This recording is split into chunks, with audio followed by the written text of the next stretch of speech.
जगन्नाथ रथ यात्रा सबसे प्रमुख त्योहारों में से एक है, जिसे खासकर भारत के पूर्वी राज्य उड़ीसा में बड़े उत्साह के साथ मनाया जाता है। इस उत्साह में एक भव्य जुलूस के माध्यम से भगवान जगन्नाथ, उनके भाई बलभद्र और बहन सुभद्रा की मूर्तियों को ले जाया जाता है। ये उत्सव सभी के दिलों में एक महत्वपूर्ण स्थान रखता है।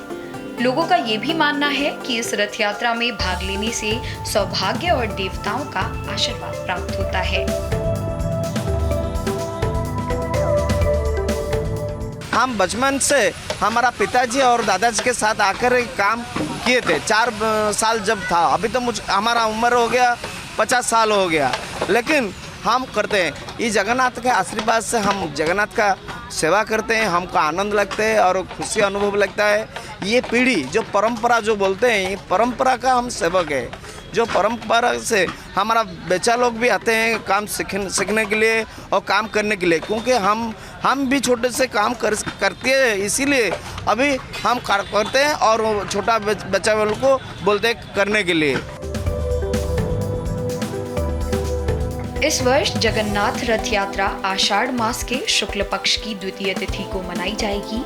यह उत्सव 20 जून 2023 को शुरू होगा और इसका समापन 1 जुलाई को होगा। जगन्नाथ रथ यात्रा उत्सव की तैयारी वास्तविक रथ यात्रा उत्सव से बहुत पहले ही शुरू हो जाती है। रथों का निर्माण अक्षय तृतीया के दिन से ही शुरू हो जाता है।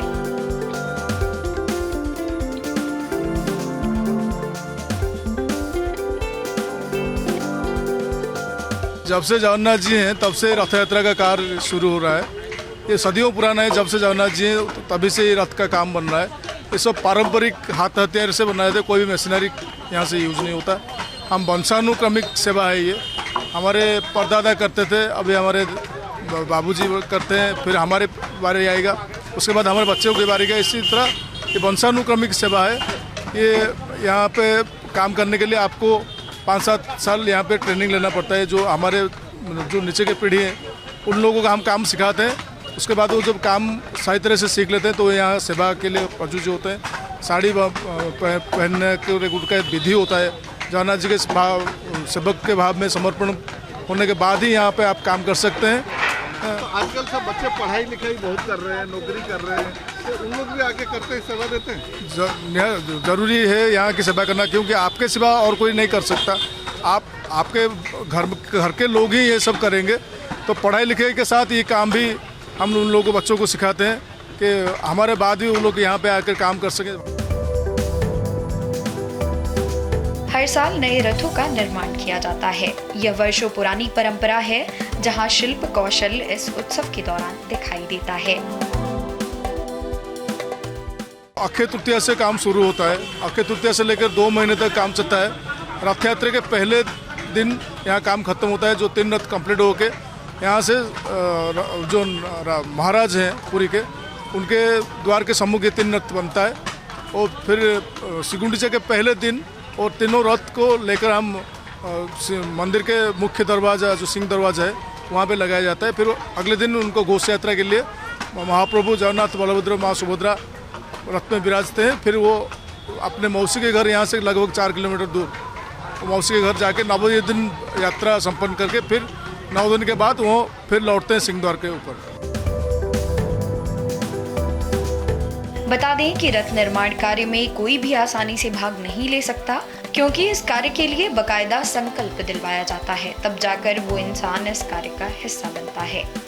इस त्योहार में रंगीन रथों, पारंपरिक परिधानों और मंत्रमुग्ध कर देने वाले संगीत के साथ एक अनूठा दृश्य देखने को मिलता है। आज बड़ी भगवान की असीम अनुकंपा से वर्ष में कई बार भगवान के दर्शन का पुण्य प्राप्त होता है और आज रथ यात्रा से पूर्व भगवान के दर्शन का सौभाग्य मिला है।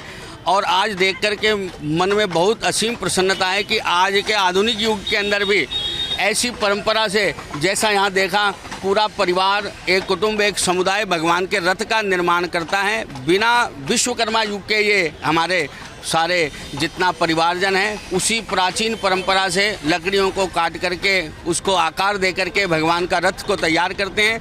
और इस रथ के अंदर साक्षात भगवान जगन्नाथ हम सब का कल्याण करने हेतु यहाँ विराजमान होते हैं। तो आगामी रथ यात्रा से पूर्व ये पूरे वंश परंपरा से इस रथ को तैयार होते देखना अद्भुत भगवान की कृपा, अद्भुत भगवान का सौभाग्य। नित नित बाल काल से यहाँ आते हुए जब आते हैं और जब ही नित्य परंपरा का दर्शन होता है। जगन्नाथ भगवान की बड़ी असीम अनुकंपा है और आज इस सौभाग्य से हमें दर्शन की प्राप्ति हुई। भगवान असीम अनुकंपा हम पे करें। जय जगन्नाथ। इसके अलावा यह त्योहार एकता और भाईचारे का प्रतीक है, क्योंकि इसमें भाग लेने के लिए सभी क्षेत्रों के लोग एक साथ आते हैं। साथ ही यह भारत की समृद्ध संस्कृति और परंपराओं का उत्सव है।